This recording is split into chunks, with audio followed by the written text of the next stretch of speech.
Sorry? We had COVID initially, so that was one of the reasons we couldn't see each other. I see. And then since then, I think we've just both been very busy. I see. I was actually just thinking to contact you because I'm planning to go to Turkey in August, but then I just found out you're in Japan now. I'm in Tokyo right now. That's right. Yeah, In Tokyo, I see. I'll be here until September, mid-September. I see. I see. Yeah. What is it that you want to do in Turkey? I got accepted to a summer school in Bosnia. Oh yeah, the triple IT. That one, yeah. The Yeah. under CAC. Yeah. Yeah. So passing through Turkey and a few other countries because making use of the opportunity. Yeah, I think you should do that. Yeah, it's a Bosnia's nice. You'll like it. The triple IT program's a good one. So I haven't been to it ever, but a lot of students I know who have been to it have liked it a lot. Definitely. I'm also really looking forward to it. It's in I think the 1st of August to the 10th of August. Yeah. Okay. Yeah, that's good. That's good. I'm glad. How's your brother finding Istanbul? I probably, like you mentioned just now, he avoided you like the plague. He's also been avoiding me like the plague. You know what that usually means? That usually means he's found a woman. That's what it usually means. I have enough experience of my time in Turkey to know this stuff. I think I need to improve my stalking skills on him on Instagram. Find that out. Just ask him. Say, hey, Dr. Yakoob is saying that. Have you met someone in Turkey? He'll never admit it. Now let me copy this. So we're probably going to start at 3:05 or 3:10 just to give some opportunities for people to join. Yeah. Just one question. Am I able to share screen? Let me check. I think so. I think let me ask King. Is that the option to share screen on your? Yeah, let me see if I can do it. It says disabled. This is disabled. Okay, let me. It's not a big issue. It's just that from the last time I realized maybe I should have a PowerPoint just to help. I see. Ask King.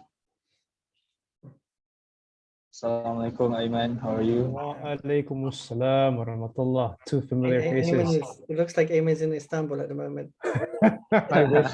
I so wish. I so wish. How's Japan, bro?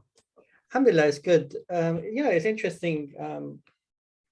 As a moving scholar, I do believe that it's important as scholars that we don't continuously be stationed in one place. We can have bases, but I think it's important, one, because it sort of reminds you of the vastness of the world that we live in. And it also reminds you of the temporal nature of this dunya, which is that we get comfortable wherever we are. And sometimes moving to another place and becoming uncomfortable again is important. It sort of it makes you realize that, we are temporary citizens in this world that we live in. In the case of Japan, it's strange for me because on the one hand, you ask yourself, how come Islam hasn't reached the shores of Japan comprehensively yet? And then on the other hand, you say to yourself, okay, then that means there's still time to go in regards to dawah because Islam hasn't comprehensively reached here yet. And so the assumption is a lot of people scaremonger and say this end of times and whatnot. But it's the idea for me would be not that Islam has to reach every corner of the earth. Islam has to comprehensively reach every corner of the earth. And at this moment, I've seen that in Japan, there's a huge absence of Islam's presence. I'm not talking about minorities, Muslims as minorities, but Islam's presence in the minds of people here. So there's still some way to go. And there's still work for Muslims to do. And I think we're slacking, and we need to stop feeling sorry for ourselves in terms of what's happening in our part of the world and keep just working. So it's good being here in some ways. It's a bit weird and odd at times. They have their behaviors, and it's weird because this place is fetishized by so many people, and Muslims included. But it's both interesting and unique and different, but it's also sad as well at the same time. And for me, that's important. There's a lot I'm learning every day, just soaking it in. It's just from picking things up without even realizing. Like, how does Japan regard the Ottoman legacy? Zero. I mean, it's strange because it's part of it was part of their historical past, and yet they have zero memory of it as regular people. Historians have some recollection of it. I mean, they don't even have a recollection of the fact that during the period of what they called Pan-Asianism, that major generals in the Japanese army who were converting to Islam, they were called fake Muslims, but they were converting to Islam as a way of influencing the Silk Road. And as you know, in Malaysia, there was a short occupation of Malaysia by the Japanese. The Japanese were also influenced, I mean, invested in Tibet, and obviously Taiwan and so forth. They took a serious interest in Islam. They really thought that it could help them pocket in the Chinese, and this was fascinating for me to know that. And it's once again not part of the Japanese memory at all. It's not there. Yeah.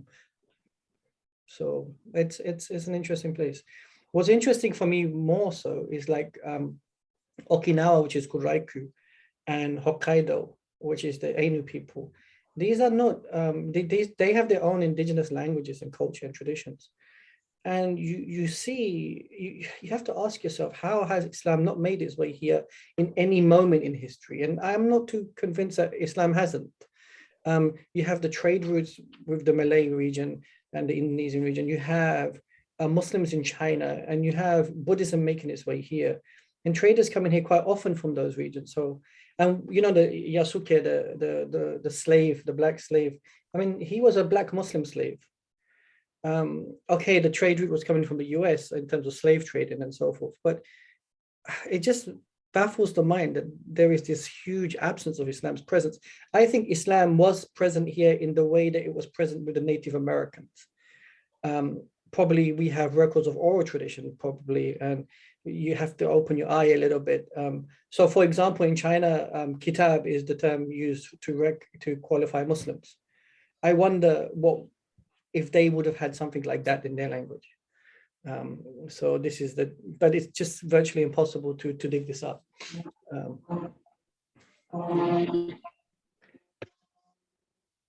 I mean, like, to some extent, you know,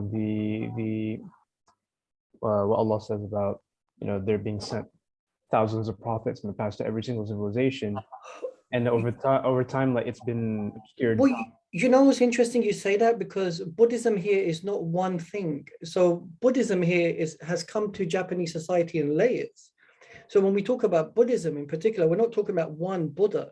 We're talking about the continual avatars and reincarnations of Buddha, which makes you wonder whether these people were sent prophets who they have understood as being a reincarnation of Buddha in some way. And so a continual streamline of people have been sent to call to the oneness of something, and they have taken that to mean something else over time. I don't know. It's interesting, because when you look at the sort of like ways that avatars are sort of both in the Hindu tradition and in the Buddhist tradition are presented, these are people who came to administer justice and to administer rightful thinking for this life and next life for the people. And if you take away the deity component for a second, they're very human in their behavior, and they're very human representatives of particular ideas. What's lacking in both Hinduism and Buddhism clearly is the absence of a book. And I think that's the key in Islam, that Allah Ta'ala sent his Quran, the book itself. And the absence of a book then leads to distortion over time, because there's nothing that's in a documented form that can maintain its existence throughout time. And I think that you see clearly over here. So they are people of ritual. They clearly understand spirituality and so forth. What they lack is some sort of comprehensive worldview in terms of having that connection. And so there is a particular disconnect here, and modernity has then exacerbated that to different levels. And even like someone like what's that Japanese guy, Naoki? Yeah. So, you know, so exactly. He's done the work on Wang Dayu and finding the work. Yeah. So one of the things that you notice in Japanese society is they have a major framework of what it means to be Japanese, and then they have clusters within that giant cluster. And so nobody breaks out of the major identity, but they construct clusters within it. And what's intriguing about that is that you don't break out of the Japanese identity. What you do is you try to find a localized grouping. Like you'll see this in fashion as well. Japanese fashion are fashion designers and influencers who tell people how to dress. And then the Japanese will then choose a design fashion that they like, and they stick by it. They're not like in the West where somebody will walk out and wear whatever they want to wear. So they stick to a cluster. What's interesting about that is when you see people who are subscribing to becoming Muslim in the 19th century, they were trying to find commonality between Taoism and Islam, Confucianism and Islam, and Shintoism and Islam. The reason probably why they were doing that is because they knew that in this society, they couldn't break out of the cluster. So they had to show that Islam resonates with Confucianism, Taoism, Shintoism, and these matters. This is not alien for you. And that, you know, in that sense, you can belong to one of these clusters. So that's intriguing to see that here. I mean, but this type of dawah is not given in Japan because the majority of Muslims are migrant Muslims who are working in 7-Elevens and so forth. They don't have the skills or the expertise to do that. Or their students, I've met many Malaysian students here who have no interest in dawah work. Their main interest is get qualifications. Can we find halal food? Can I YouTube this? And can I go back home? So they don't have that foresight to want to do that. And then you have Japanese converts who are of three types: educated men who are have found Islam by traveling or reading or YouTube. Then you've got women who are predominantly wives of migrants. And that's an exaggeration. I mean, there are intellectual women as well, but very few. And then children of Japanese Muslims who are trying to find meaning of what it means to be Japanese and Muslim. And what I try to highlight to them is that they belong to a bigger ummah. So they actually belong to a greater identity, but that doesn't have to go against their Japaneseness in that sense. But nobody has really gives them any, there's no intellectual output in terms of, there's no intellectual current here in Japan. Most Muslims who are Japanese and converts, they are stuck between a rock and a hard place, which is they're trying to attain recognition from Japanese people that they're not aliens. And then they're trying to attain recognition from Muslims by saying that we understand the tradition enough to belong here. And so they're going through that first generation transition, whereas I'm a second, third generation migrant. So I sort of know already what it means. So I talk to them about their kids and they get surprised when I'm asking them these questions. So how do your kids feel? Because I'm a child of a migrant and I lived in England and we went through this, but they haven't. So they get surprised. Well, we don't know yet. And I said, okay, so this is new in that sense. But for me, I mean, even some of these conversations I'm having with you, when I have with Muslims here, it flies over the head. They're not asking what I'm thinking about. Whereas for me, it's another process. So I totally stand out here. I'm an oddball. But I'm just mostly making observations, trying to support the Japanese Muslims by giving them ideas about how maybe they could give dawah here, because the dawah is usually given by Salafi types. And, you know, we have the Diyanat who do very little, but have their operations in the mosque. So they work from that perspective, but nobody wants to upset anyone here. So that seems to be the way that they operate. But there's nothing intellectual that I've seen as of yet that I've seen in other parts of Western Europe, for sure.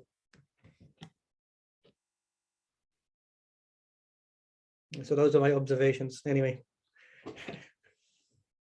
sorry about that.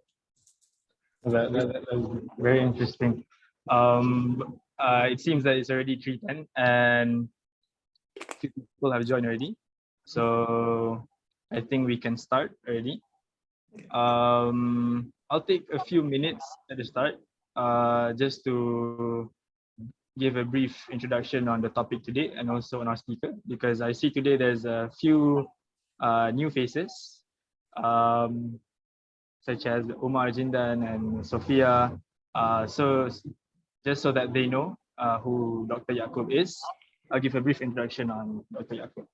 So Bismillahirrahmanirrahim. Assalamualaikum warahmatullahi wabarakatuh, everyone. Today we'll be having a session with Dr. Yakoob Ahmed, all the way from Japan.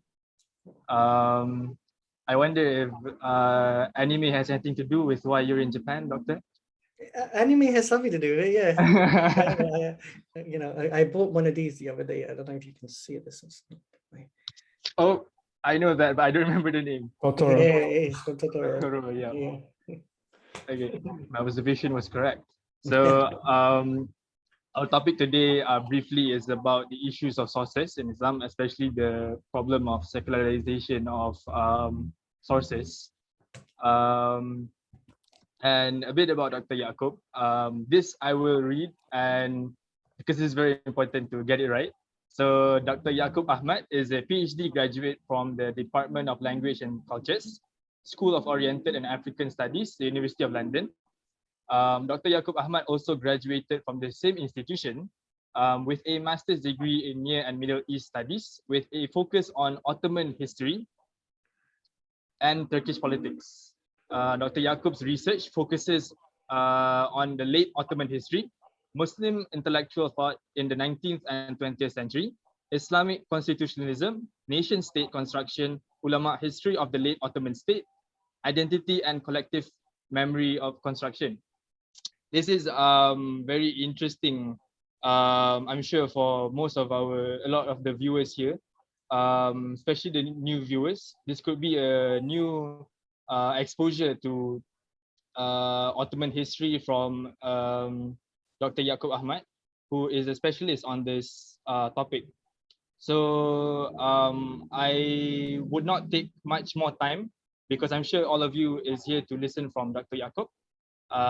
So without further ado, I would like to pass the stage to Dr. Yakoob. And if Doctor would like to share screen, the admin has already made you co-host, so you can share screen already. Yep. Thank you very much. Assalamu alaikum, everyone. Let me just open up this PowerPoint. Okay, yeah. Okay, let's share this screen. Okay, is that one? Can you see the PowerPoint?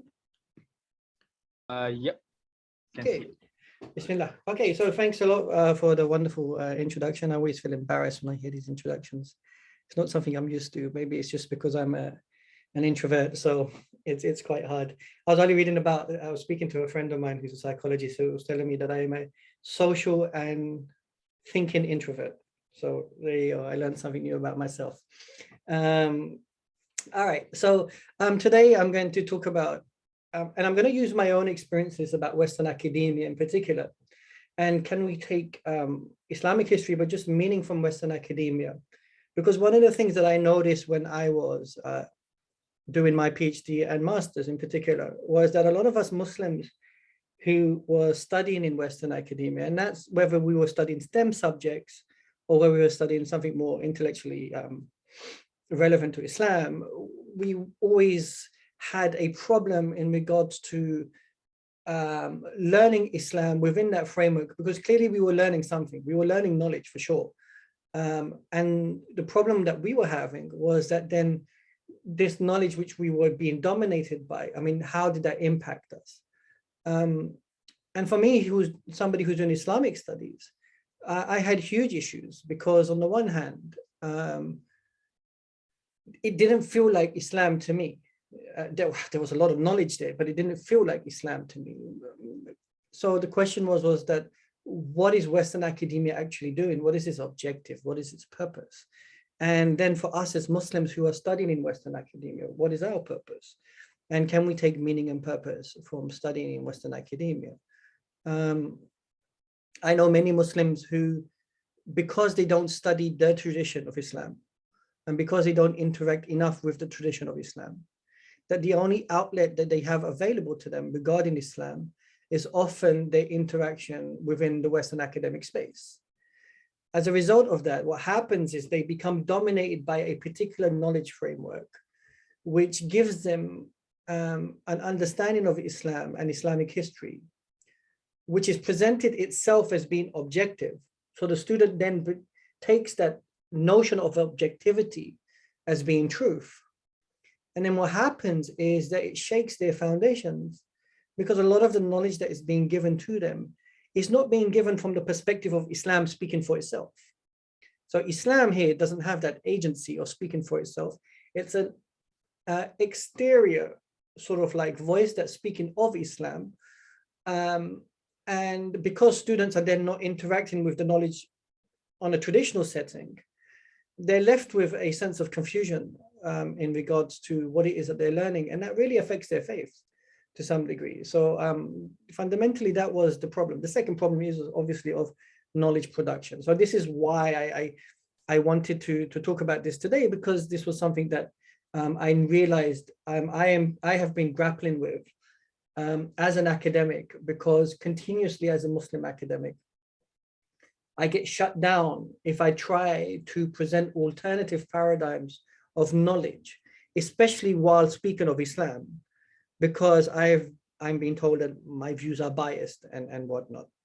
Now, one of the things that we learn is that knowledge frameworks are always competing with one another. That's just a reality. And so, you know, I in the promo, I don't know, it was a voice note that I sent that became a promo. What I was trying to explain was, if you watch What If by Marvel Universe and you see the Watcher, what's an interesting thing is the Watcher, if we were to use that example as the Watcher being secularism or secular knowledge, his objective is simply to watch other traditions and the way that they operate. His job is not to interfere. His job is not to opine. His job is just to watch. What's interesting here is to even have that privilege to watch seems to suggest that he is objective, that he's not involved. He's not giving an opinion. He's just making observation. And as a result of that, he stands as being a neutral party here. What we learned from the show, though, what's interesting is he can't maintain that neutrality. It's impossible for him. And in reality, what happens is he starts to opine, he starts to have an opinion, and he starts to get involved. And not only does he get involved, but he directly influences. He's forced to influence. And the reason why I'm giving you this example is I want you to understand that secular knowledge is not independent. It opines and is forced to influence. And it does that. So even if it has been presented as if secular knowledge is supposed to be objective, it can't be objective. Nothing can be objective. Everything is always going to opine about something else. In the earlier part, when we were talking my opinions of Japan, I'm here and I'm trying to make sense of what's happening, and you give opinion and you interact with it. So this is one of the things that I wanted to highlight. So if I can just collapse this down. Okay, so what is the learning of the past, right? And this is something that I mentioned to you guys in the last session, which is the first thing is what people did, right? So what we're learning is first the behaviors and activities and actions of people. But learning of the past is not just about people, it's about knowledge itself. And I think that's important for us to remember, that when we're learning history, we're not only learning the history of people, we're learning the history of knowledge. We're learning why. So for example, if knowledge is a discursive tradition and it's moving and changing and adapted to times as times are evolving, that means that the history of the past is also the history of how knowledge has come to us, has reached us, has evolved. So how a particular, for example, and very lucid, hadith impacted people in the 10th century. How did that same hadith interact with people in the 15th century? How does that impact us now? That transition for us of how knowledge has evolved over time is important. So we're not only then studying about people. This is the misconception when people keep talking to me about the Ottomans and this sultan did this and this sultan did that. I say, okay, it's true. We are learning about what Muslims did in the past in terms of Ottoman history, but we're also learning about knowledge itself. And that's important. So when we look at the life of Rasul Sallam, it's not just him as his biography as him as a person. It's also knowledge. He is a reflection and a representative of knowledge. And so whatever he's putting out there in terms of knowledge is something that we are learning. So I want you to understand that then what we're trying to learn is knowledge as well as what people did. Okay, so why is it important what people did? Well, the main reason why it's important what people did is because it provides us context. We can understand knowledge in a context of these people did this, these people did that. Okay, that makes sense. Okay, and we can take meaning from that. In regards to knowledge, like I said to you before, we can take meaning from how did knowledge evolve? What does that evolution of knowledge mean to us? And what knowledge do we take and what knowledge can we reject, and so on. So for example, I give an example here. I'm in Japan, and I was eating, I ate these meatballs made from octopus. And my friends who are Hanafis sent me a message straight away saying, you know, that's not acceptable for Hanafis. And I was like, what, really? Now, the interesting thing is why? Because they take the argument from the Hanafis of what is considered as samak, fish, in accordance to what the Arabs believe was samak, fish, right? In that context. But speak to the people from the other opinions, or the Shafi, the Hanbalis, or the Malikis, they say octopus is fair game, we can eat that. And why is this opinion restricted to simply Arabia? What you start to see is a particular idea about knowledge. And what you start to realize is I am taking an opinion of whether I can eat octopus or not from a position that's held in the past. Now, what's intriguing is I've spoken to some Muslims here who say, no, we eat octopus. I mean, if we don't, what can we eat here? And we don't take that opinion, and so on. So you start to see that context in terms of what people do and so forth. It's really intriguing. Now, the next point I want to make, this is about memory, okay? This is about memory. So human beings are not, in regards to what happened before you, human beings are not born with that memory. We have to tell you what happened before you. We have to educate you in regards to what happened before you, right? So if we're looking at, for example, the life of Rasul Sallam, you weren't there. So we are now giving you that memory. Now, what's intriguing is when we're talking about societies, for example, and in that context, let me just, one of the things that's harder is that when we're looking at the biography of an individual, this person was born here, they achieved this, they died there. That's their life, that's their memory, there's a beginning and an end. But collective memory neither has a beginning nor has an end. When's the beginning point of that collective memory process? When did this begin? How did this happen? And so on, right? And when does an idea become part of a society? When does it become introduced into the collective consciousness? And because it doesn't have that beginning moment, what historians do is they try to create beginning moments that happen in this moment and this moment. And for us, that fits our sensibility because we have these imaginations of the creation of the modern nation state and so forth, right? And so one of the interesting things that you see in regards to the modern nation state is that every modern nation state has a beginning. And so people have become accustomed in regards to collective memory of having a beginning moment. But prior to that, in the past, human beings didn't configure this way. They didn't have this beginning moment of collective memory in that context. And this is important because when we're looking at the past, the point I'm trying to make to you as historians is that we are influencing and giving you memories. The question is those memories that you are being given, from what perspective are you being given them, right? And what we see is, so as an Ottoman historian, one of the things that I've noticed is because there's very little Muslim investment in Ottoman studies, the majority of the memories that people have of Ottoman studies as students today are from the books that they're reading in Ottoman studies in academia.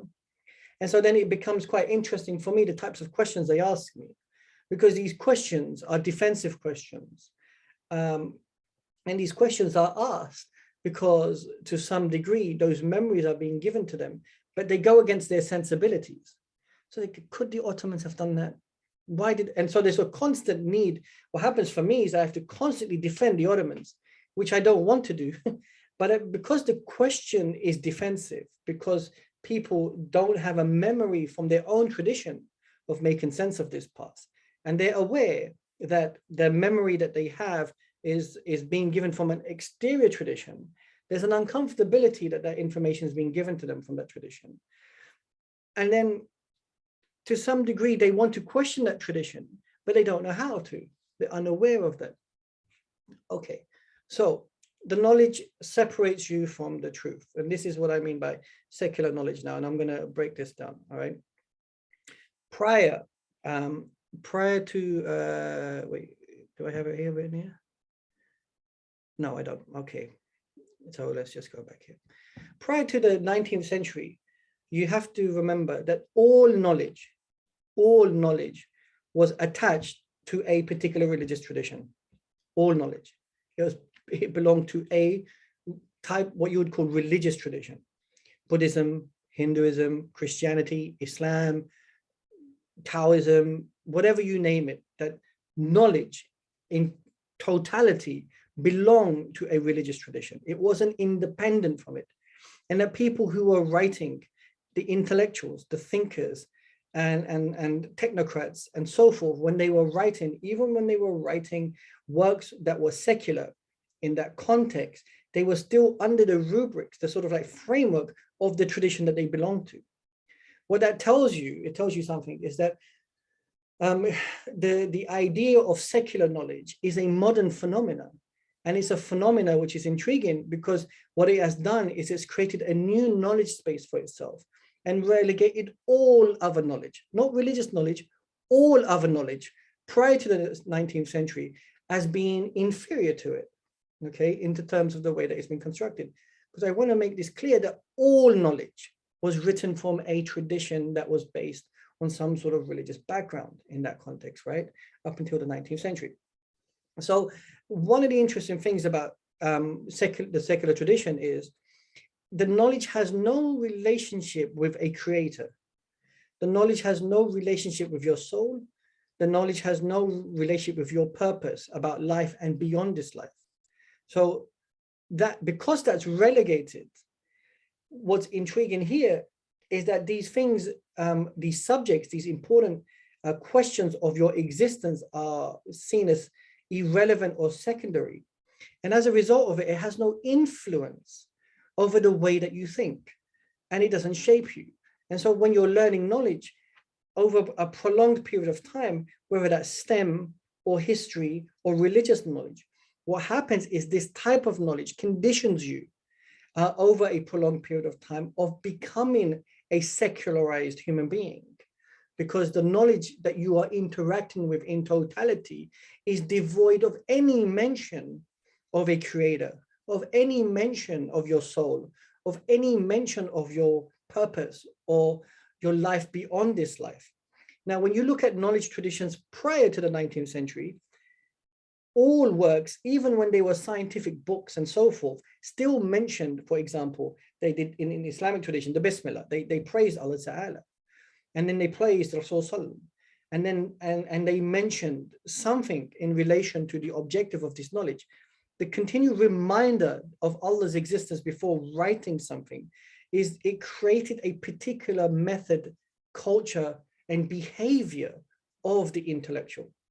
So when these things are continuously taken away from you, what happens is, and the point I'm trying to make is that knowledge is very influential in shaping the human being. Then the human being starts to become abstract. So that's the first thing.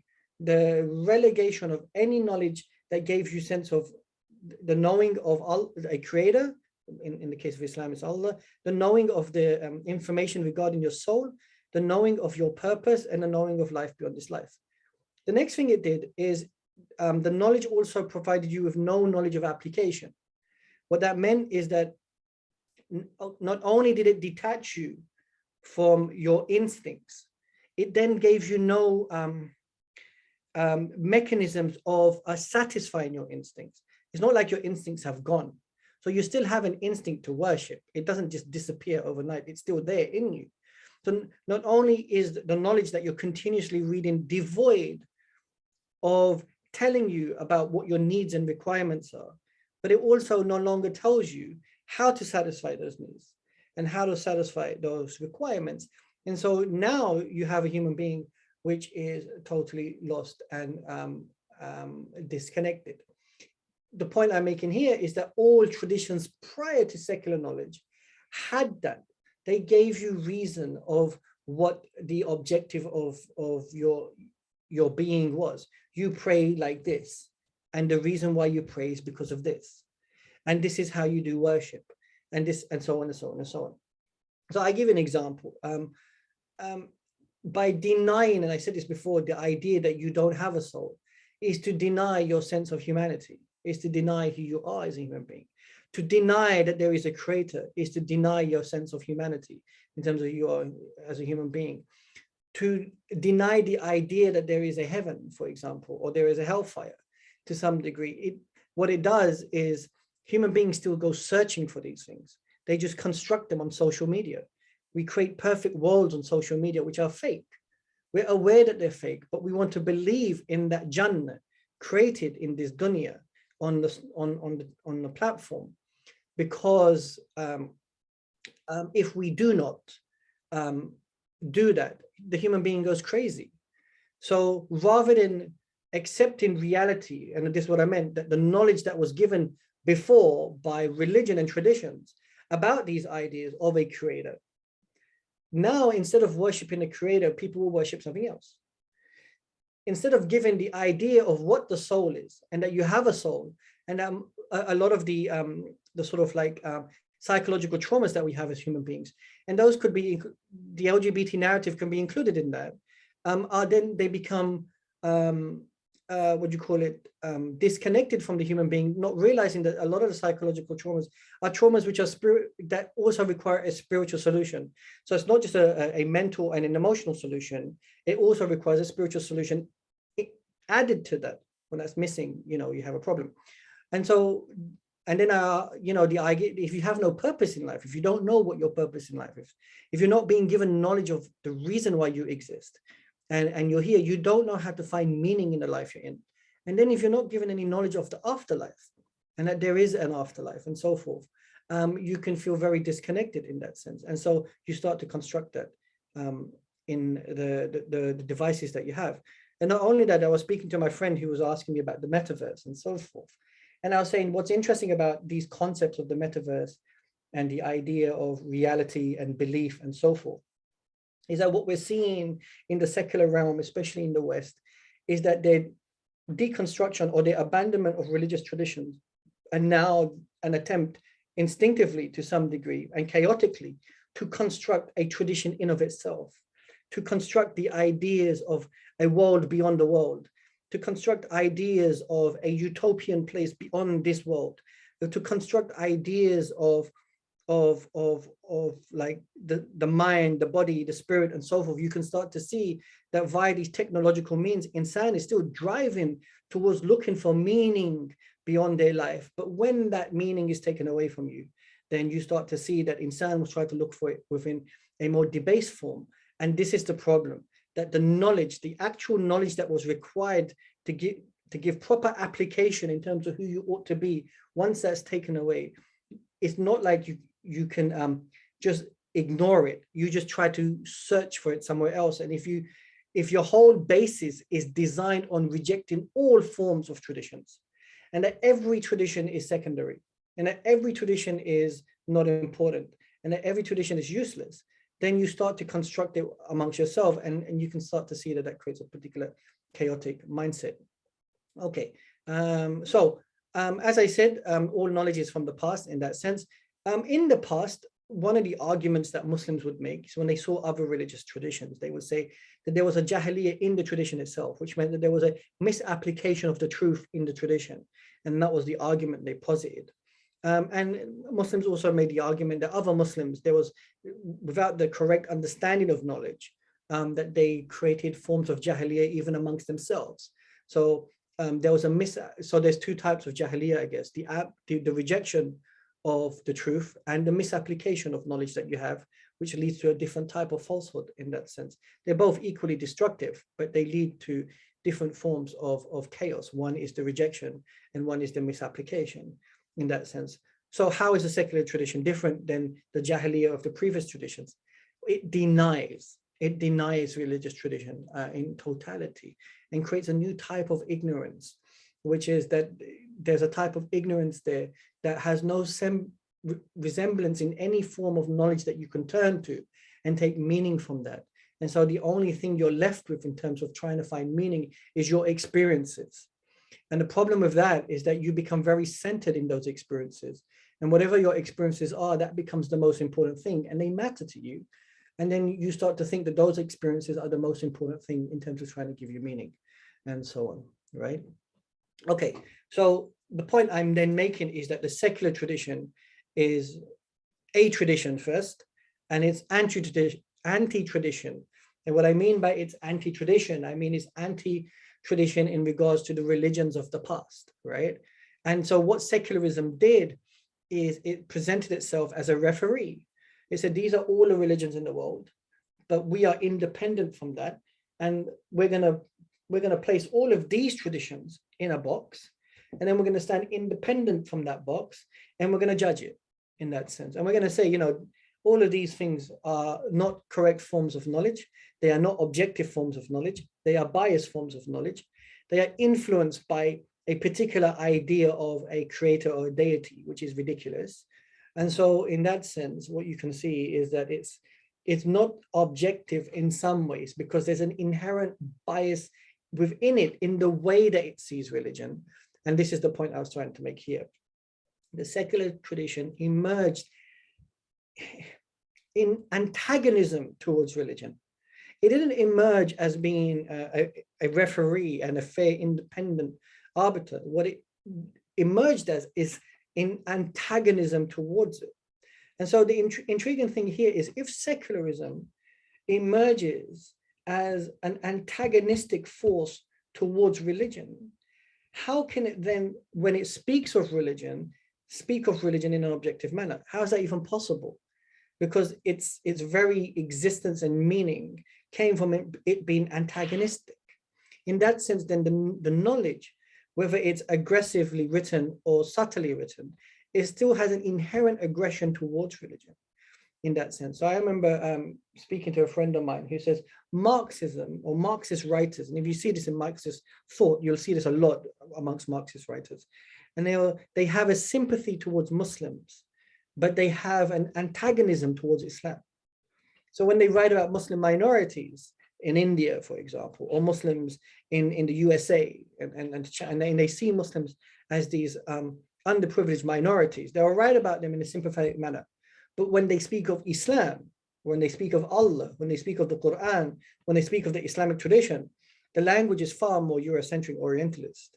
And it tells you that this type of antagonism that it has towards Islam. So how do we posit that? And how do we make sense of that? And that's something that we need to understand. So it not only relegated tradition in matters to do with science and so on, it relegated traditions to speak of themselves. And this is the interesting thing, that traditions, religious traditions in particular, when writing, what's intriguing, so if you're writing about Islam, or you're writing about Buddhism or Hinduism, it can't speak of itself from its own tradition. It has to speak from the secular tradition for the work to be valid. And that is a problem. What it's telling you then is that you can't speak of yourself in regards to how you understand yourself, in regards to the language you use to describe yourself, and the sort of phenomena you use in terms of giving yourself a sense of meaning. You have to use a language set, a worldview, which is exterior to you, to explain who you are. And that is problematic. You can start to see now that what you do is you lose agency. Or shall I say, not you, the Muslim loses agency. Islam loses agency in Islamic studies to be able to speak of itself, because it's not permitted to speak of itself in a language which is inherently Islamic. Instead, it has to speak of itself from a secular tradition which speaks of Islam. And that in itself is just crazy in that sense, right? So if I was writing my PhD and I wrote Bismillah ar-Rahman ar-Rahim in the name of Allah, blah, blah, blah, and all praise be to Allah, blah, blah, blah, blah, blah. And if I kept going on this tract, there would be an agitation by the academics saying, well, what's going on here? Well, what are you doing? Because, in that sense, that is not an accepted way of starting. Now, what's interesting is, let's just say the rest of the work had nothing to do with that opening section, but you would be accused, or one would be accused of having an inherent bias just because of the way that they began their work, which is an indication that there is an assumption that no language from Islam ought to be written to describe Islam, because of the accusation that it is biased and so on, which is just ridiculous in that sense. What's interesting then is that while it relegated the traditions to speak of themselves from their own languages, what it permitted was traditions that fitted the secular framework, which were things like liberalism, Marxism, post-colonial thought, because these traditions came from the secular tradition, because these traditions, so if you look at capitalism and communism in particular, these came from the Eurocentric secular traditions. In that sense, they were permitted a space to be integrated within secular writing patterns, to speak of other traditions. But other traditions were not given the same agency to speak of themselves. And this in of itself is problematic then, right? There is a hierarchy now that we're starting to see in regards to how knowledge is being spoken of in that context, and how secular knowledge operates. In that sense, the argument I'm making is that secular knowledge, it became the Rabb in the field of knowledge. It decided what to speak of, how to speak of it, and it became an authority of how to speak of people and their experiences. And it decided in terms of what it did is it relegated Allah and it replaced Allah with itself, which is problematic for me. And the reason why I'm highlighting this to you is because one of the things that I see when I'm studying Islamic knowledge in Western academia is never do I get the sense and the feeling that this text is reminding me to be subservient to my Lord. At no point is this text shaping my empathy, my sympathy, my ethics, my morality as a thinker in the way that I should write, that should be reflective of me as a Muslim in terms of the principles I carry and in terms of me being subservient to my Lord. Now, this is important because when you read the works of the ulama of the past, you can see that because they were framed within a particular worldview and a framework, they were subservient to Allah. And so you can see the empathy in the work. You can see the apathy in the work. You can see the ethics and the morality in the work because they were well aware that the knowledge tradition that they were writing from required them to be sincere. It required them to be subservient to Allah. Now, this is important. Why? Because as an author, when I'm writing, the fact that I know that I'm being held accountable by a greater standard, which is the standard of Allah Ta'ala, in that sense, I'm very careful in the way that I write. And I'm very careful in the way I speak of the past and people and knowledge. When you don't have that, when you don't have those restrictions when you're writing, what happens is the academic becomes very arrogant in their disposition because they start to believe that it is they who are in control of the knowledge they are producing and so on. Now, there could be Muslims writing in this tradition and they will say, you know, Dr. Yakoob, you're taking it too far. The point I'm making is that when you're continuously interacting with a knowledge base which is written in this form, if it doesn't speak of Allah, it doesn't have the culture in which the essence of Islam is in it, you start to become secularized as an individual by not even knowing that the dominant knowledge that you are interacting with is gradually shaping you. And writing is the most powerful form of influence on the human being in terms of shaping their thoughts and behavior than anything else to some degree. Social media, it creates emotions and pockets and over a prolonged period of time. But when you read something, it can be really soul changing in that sense. And so when the corpus of every single form of knowledge you are interacting with is devoid, not only in terms of the mention of Allah, but the sort of like the ingrained nature of what a religious tradition offers you, which is devoid in that writing style, in the methodology, and in the culture of that writing, it starts to shape the human being in that sense. And this is part of the problem. So as I said, it replaces Allah. It establishes norms of knowledge, ideologies, and methods. It creates new ideologies, like I told you before, and it uses methods like empiricism as being far more important than anything else. It impacts the way people are perceived in the past, and people of the past are then devoid of the tradition, and we are also devoid of the tradition. And so we start to see the people of the past like how we want to see ourselves in that context. And this is how it's gradually salami slicing you into becoming a secularized individual. I'm not going to keep you long. This is the last few slides. So Islamic knowledge, how is it different? Well, Allah is the authority, yeah? So what does that entail? That Allah has established what is truthful knowledge, what is important knowledge, and why knowledge matters. So Allah in the Quran has told us what the truth is. So there is a very clear notion of what Allah Ta'ala expects is the truth. And so some of the things that are mentioned in the Quran, for us as Muslims, when we're writing and we're aware of this, then we have to take that into consideration. So for example, I was watching Miss Marvel, and they were talking about the jinn, and I was laughing the other day, because in that sense, I started looking into, how are people's interpretations of jinn going to be understood from this MCU world, and what does Islam say about that, and how are young Muslims going to start to understand their understanding of this? And Allah Ta'ala tells us that jinn exist and so forth, right? That is a truism that can't be denied. So it's intriguing here when you're writing about the past. It's important that the ultimate authority and how you write about the past cannot be in contradiction to what Allah Ta'ala says. That's the first thing. I give you an example.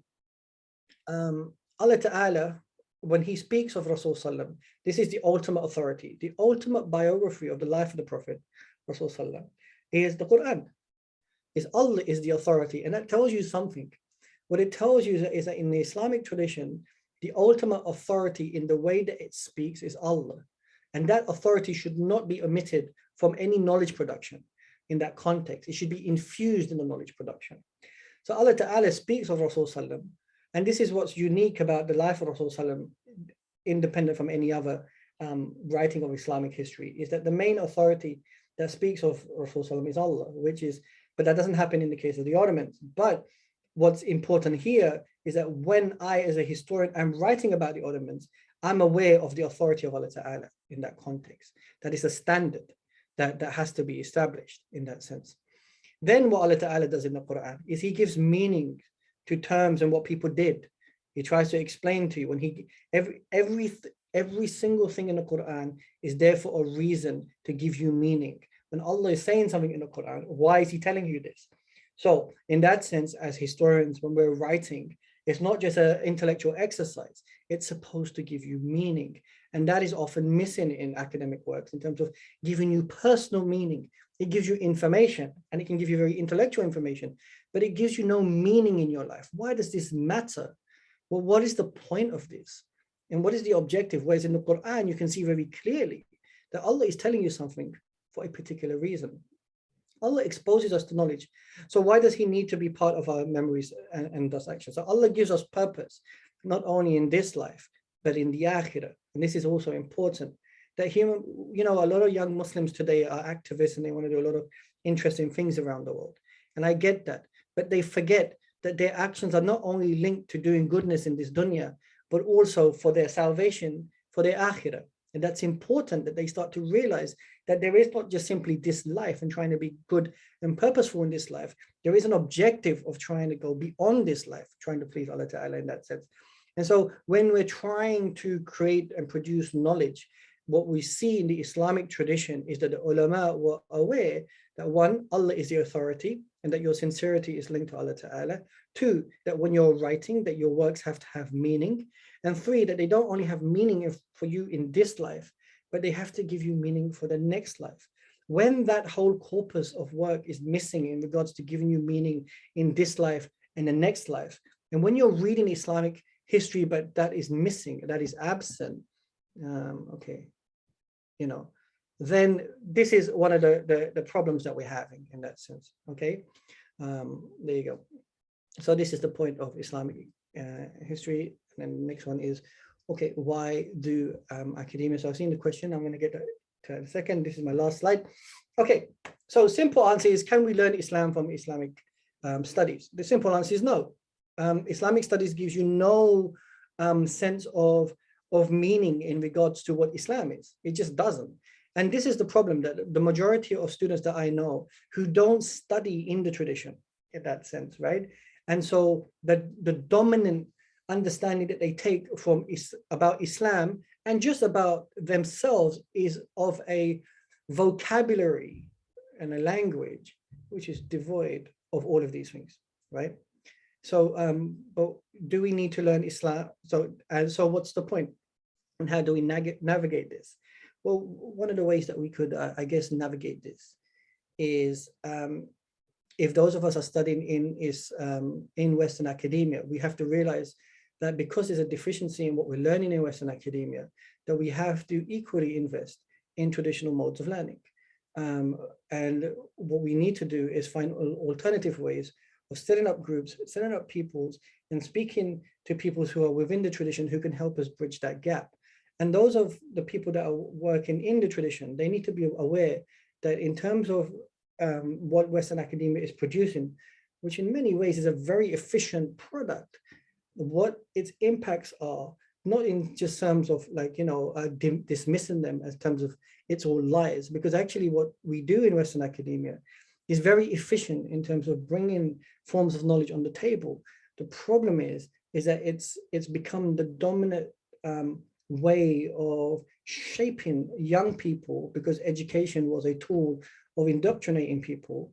But what it hasn't done is given many Muslims much meaning, and many Muslims don't have other avenues to take meaning from. And so this is the important thing here, which is the recognition that Western academia in of itself is not going to give you Islam, and that there needs to be another methodology or another way of learning in which we can take the tradition independent from academia in that sense. And in that sense, this is what I mean, that our memories matter, okay? Our memories are very intriguing because they're emotional, and they can't be heavily relied on because they can be easily influenced. And the way that they are influenced is by the corpus of knowledge that's produced. And that corpus of knowledge starts to make people assume and believe that what they, so I give an example, in Ottoman studies, people keep asking me particular questions, and I'll say, where did you get that from? And they'll say, well, I read that in the book, isn't that what happened? And because that has been said over and over, and it's never been challenged, it's then been internalized as a memory and been internalized as being true. And that is something that we need to work on. Okay, I'm going to leave it there in that sense. And I'm going to go to this, or we can open the floor. I have a question, but first I'll go to the moderator and do that. All right, thank you so much, Dr. Yakoob, for that very insightful talk. We already have a question from Abudi. I'll just pass it straight to you, Doctor, to answer the question. Assalamu alaikum, Dr. Yakoob. Thank you. Would you agree that the vocabulary is largely influenced by sociology, political science vocabularies that tries to describe reality using sociological experience instead of ontological, used by even decolonial scholars to be too far from representing the tradition of how knowledge is approached in Islam?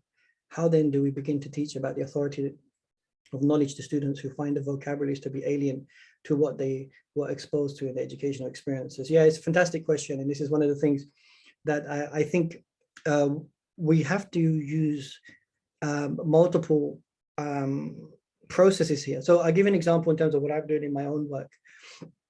One of the things that I noticed in Ottoman history is if you read an Ottoman newspaper, it's got dates written, it's got a Hijri date, it's got a Rumeli date, and it's got a Gregorian date. And then it's written in Ottoman Turkish, French, Armenian, and whatnot. And these are just multiple languages. What that tells you is that even in the late Ottoman Empire, that there is a plurality of language and a plurality of time, right? The way that we see time and the way that we see identity and language is a plurality. What modernity did is it made us believe in one form of time telling and one form of identity. So if you read a newspaper now in England or even in Turkey, it will be written in Turkish, Gregorian date.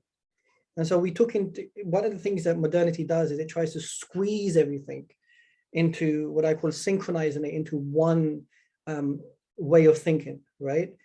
What I'm trying to do is go back and reverse that.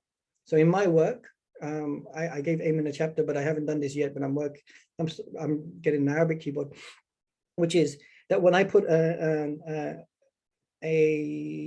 Gregorian date, I then put the Islamic date next to it.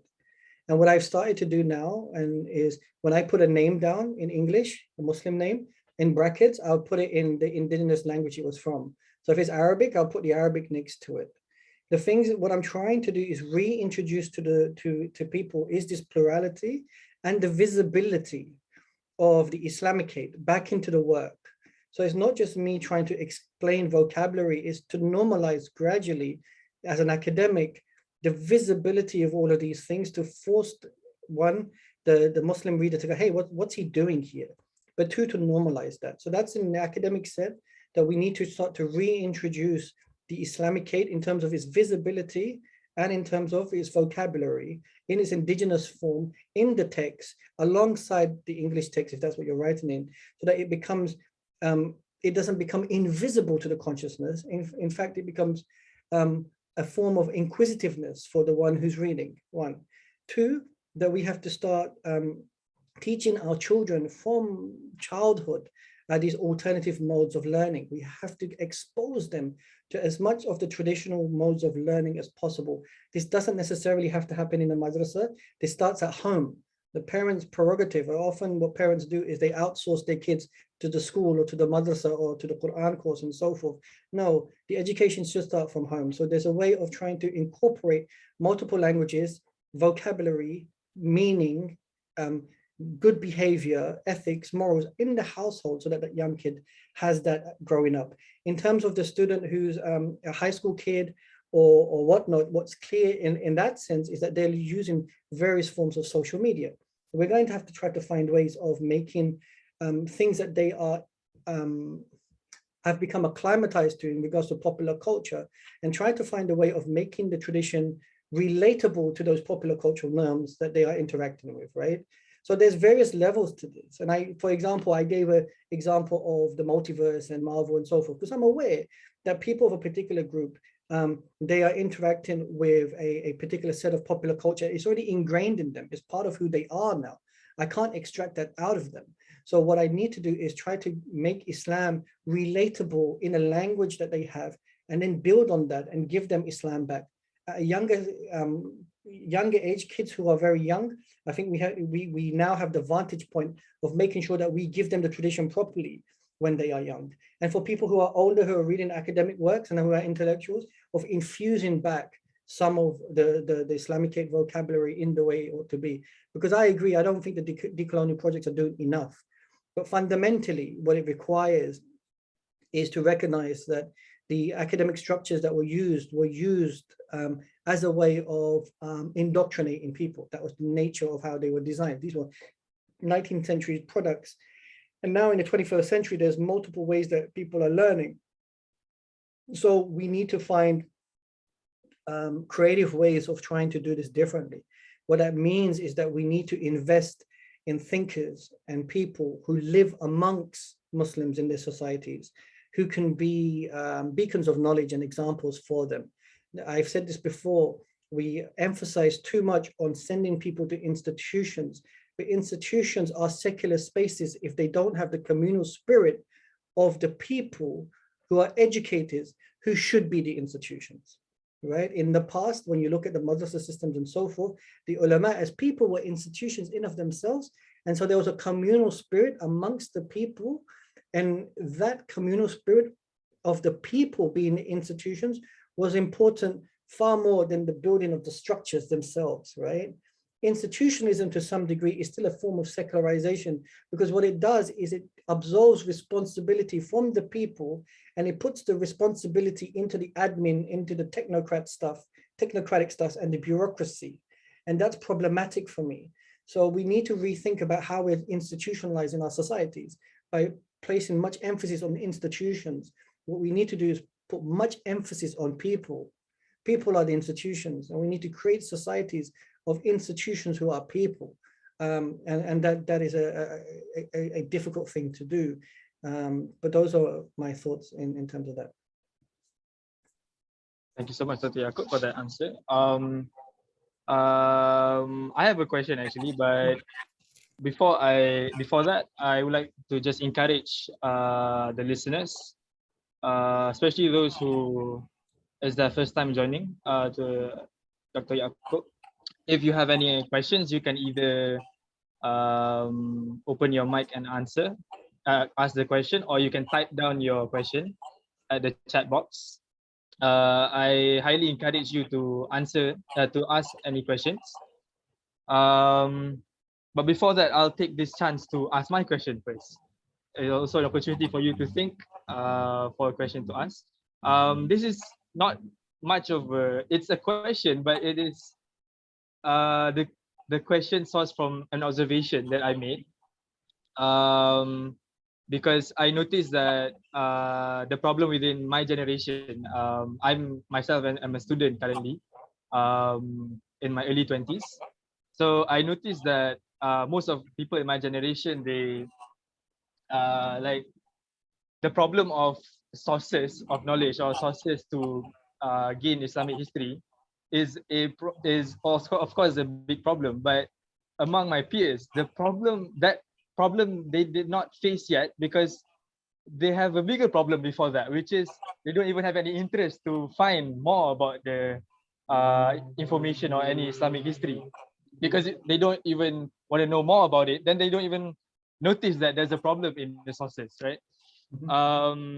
Especially in high school, most of the peers in my generation, they lose touch in their interest in history in high school, because in high school they were introduced to a very specific type of history, a narrative, a very subjective one. Not So they lose touch in their interests, and they no longer want to explore more. So my question to you is, how do I, for example, if I were to want to expose interest in history or Islamic history more to my peers, what is the suitable approach to do that? It's a difficult one, because I, as a historian, I'm always trying to find ways of trying to make the past relevant to people today, because the past shapes you in terms of who you are, right? The one thing I've noticed first is that people do want to know. It's just the manner in which we tell them is the problem. So it's not like people don't have an interest in the past. We can see the popularity of Dirilish Ertugrul, that clearly people want to know about the historical past. I mean, movies like the movie of Salahuddin, I forgot what it's called, The Kingdom of Heaven, was popular, and that was done by Ridley Scott. And there are a host of movies that try to depict a particular narrative of the past. There are works and books which people read about the historical past. There are computer games that people play that they learn about the historical past. So it's not that there's not an interest. I think one of the things as an academic we need to learn is that we need to move on from the idea that academia is the most important thing in the world, and that that you're going to come into a classroom and we're going to teach you what proper history is and so forth. I think we as academics need to become a bit more creative in trying to reach out to the next generation in regards to how we can make the learning of the past more, first, interesting, and two, more accessible, right? The language feels outdated for most people. They get bored and whatnot. And the manner in which we teach is that we don't, like, once again, give meaning. We just give dates, and it's boring and whatnot. And then there's these dense books that everyone is introduced to that they have to read. What we see from most people, and you'll see this from like the Khatib and the Jummah Khutbah, the most interesting one is the one who can actually give meaning to people in regards to breaking down that complex knowledge and making it more palatable for them. So what we need to do is find the various mediums that are available to us of making that knowledge more meaningful and palatable for them.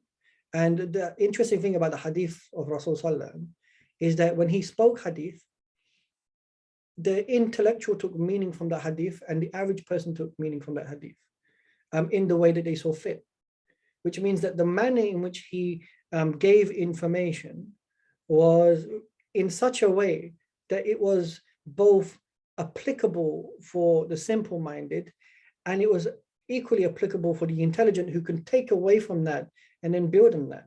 And that is what Islam is, which is, it is true that Islam in actuality is very simple.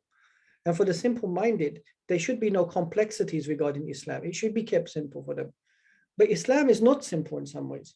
For the one who's intelligent and thinks comprehensively, Islam can answer comprehensive questions. It can answer complicated and difficult questions. Man, life, universe, blah, blah, blah, philosophy, kalam, it goes on. So what we see from here is that we belong to a tradition that needs to speak in a way, in the various mediums that we use, whether it's visual medium, speaking, writing. So for example, with me, like I'm writing a book at the moment as an academic, because as an academic, I'm trying to reach out to particular people who are academics. But on the same token, I give talks, I give presentations, I do drawings and images, and and this and just various ways of trying to. I was speaking to my friends the other day about the Janissary Corps. And they were saying, how comes the Janissary, the Dev Shirme, they were taking kids away and this is ridiculous. And I said, the Padawan in Star Wars is exactly the same. The Janissaries are no different than the Jedi. And he goes, what do you mean? They're taking these Padawan kids away to introduce them to the Jedi Corps. And we see the Jedi as amazing. Do we ever ask the question of those kids are taken away from their parents as Padawans to be Jedi? We don't. Now, I'm not saying what the Janissaries are doing right or wrong. The point I'm doing here is trying to help them understand how their sensibilities are different for something which is popular culture, but then something which is real in history. In actuality, I mean, the complexity of the Dev Shirme is far more complicated than that. And I think what that means is that our thinkers then, not only do they have to have a good grasp on their tradition, they don't need to have a good grasp on popular culture. They need to have a good grasp on who they're speaking to. So if I'm speaking to young people and I see that young people are influenced by popular culture, I'm going to have to take an interest in what they're interested in, because that's the only way I can speak to them. So we have the various means and tools available to us, but we fundamentally, what I think is missing is not the disconnect from the various tools, is the disconnect to the people we're talking to. Because we're not talking to people who are older, people who are younger, people who are children, we can't find a language that resonates with them. And I think once again, going back to the basics, is that people who speak of Islam must be integrated within their communities to such a degree that they are involved in the lives of people at the top, people in the middle, and people at the bottom, people who are rich, people who are poor, people who are educated, people who are not, men and women. And if they can do that, they will always find ways of making things accessible to them. And I think that's the key. Well, that's my personal experience from what I've learned so far. Thank you so much, Dr. Yakoob, for the explanation. We've got another question from Mia. Before I read it out, I would like to again encourage listeners to type in your question. You can also open your mic, open your video to ask your personal questions to Dr. Yakoob. All right.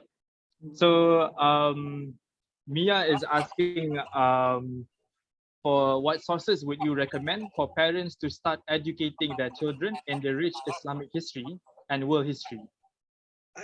You know what, this is the most common question I get from parents, actually, and it's not an easy one.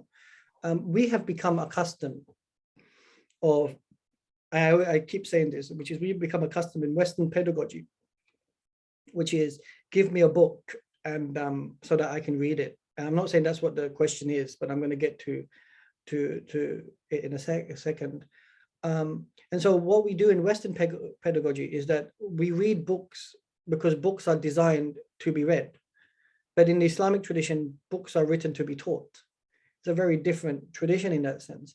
What it does is, in the Western tradition, the emphasis is on the reader to take meaning from what the author is saying.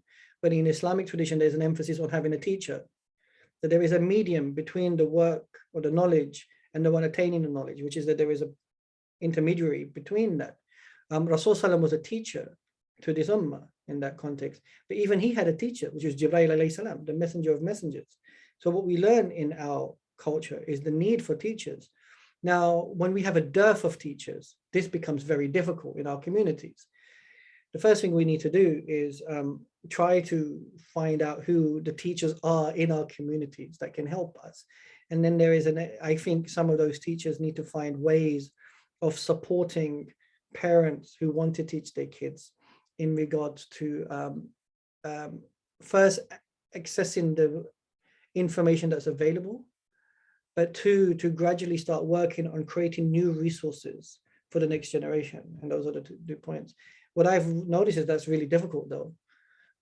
What I have found speaking to parents is I always, when they, because it's impossible for me to give them a list of all these books, I often try to give a basic list on things that they want to teach their children. And then I try to give them a sort of breakdown of saying, be careful, these are the problem areas of this. And then try to encourage them to be in continual continue with me or with someone else or whatnot, to try to find a healthy medium in the short term so that they can educate their children. In the long term, I think the emphasis should be on educators like myself to try to create content. And I use the word content, not books, that can be accessible to a wider audience that can help them. And I don't think that should just be in Islamic history, by the way. So that is something that we need to consider and think about, but that needs a team of people.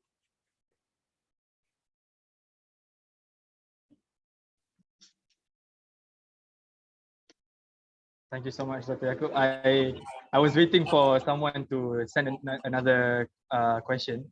So Khalid just sent a question. I was reading in Ahmed Kuru's book that during early 1800s, the literacy rate in the Ottoman Empire was just 1 to 2%.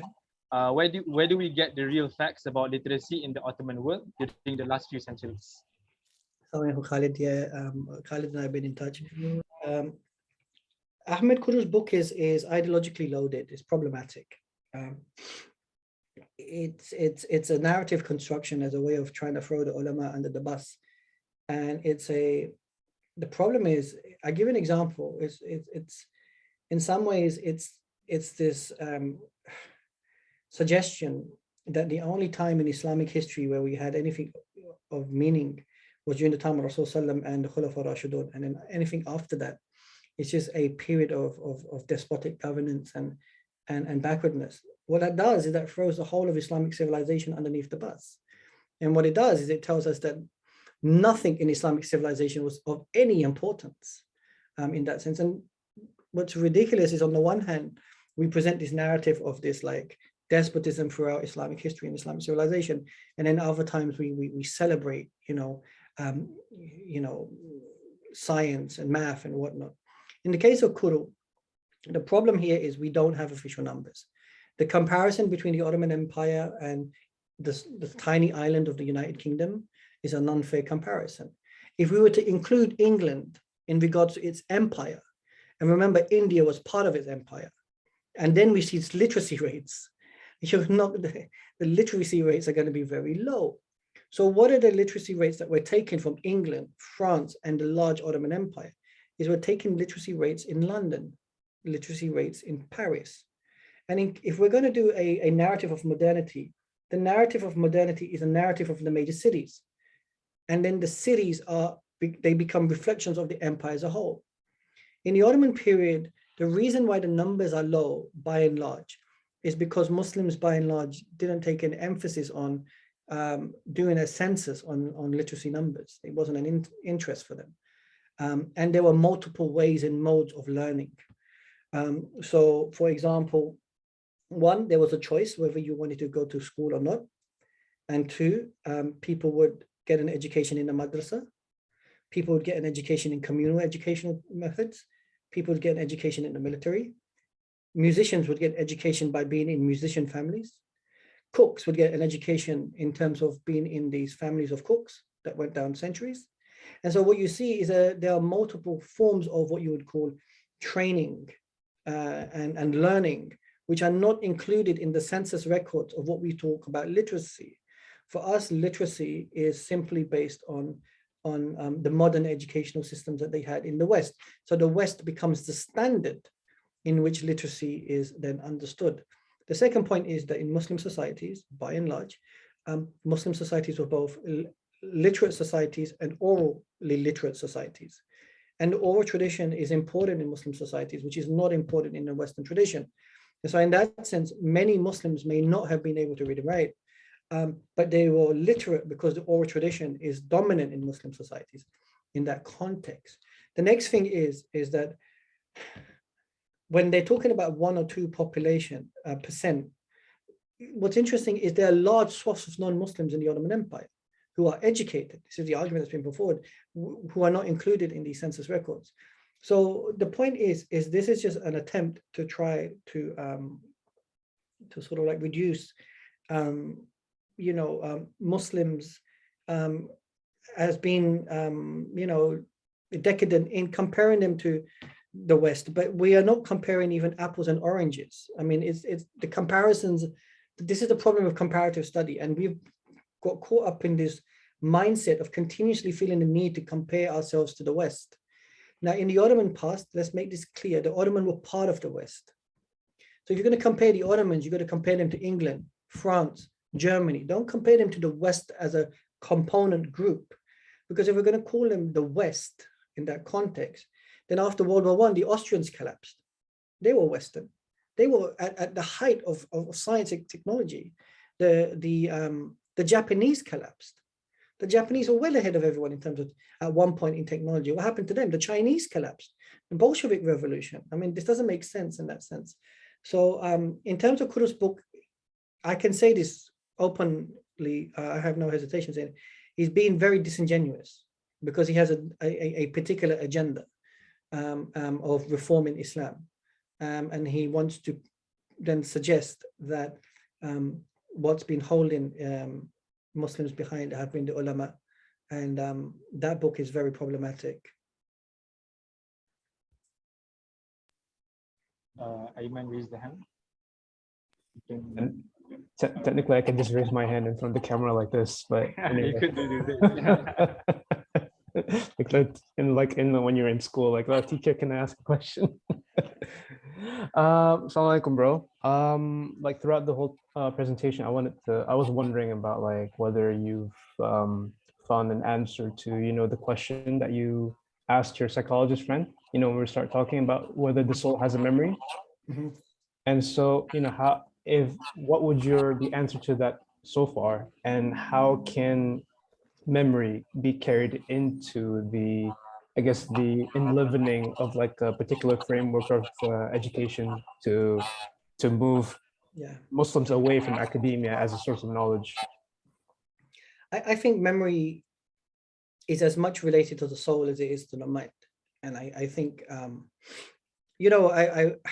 so one of the interesting things I've done in Japan is I found some sweets and some foods that I hadn't had since my childhood. And I found them here. And when I ate them, it just took me back to this childhood, right? And those memories, and I was just like, wow. And I was in the shop the other day, I'm having a pizza, and they were playing, I'm just gonna show my age. They were playing hip hop, and they were playing Bone Thugs. And I was sitting there going along with the lyrics. And there was these two Japanese girls next to me, just looking at this guy with a beard, being able to go along with the lyrics of Bone Thugs and Harmony, thinking, what the hell is going on? And I didn't know I was doing it because it reminded me of a time when I was 16. And when I was 16, I knew the lyrics of Bone Thugs.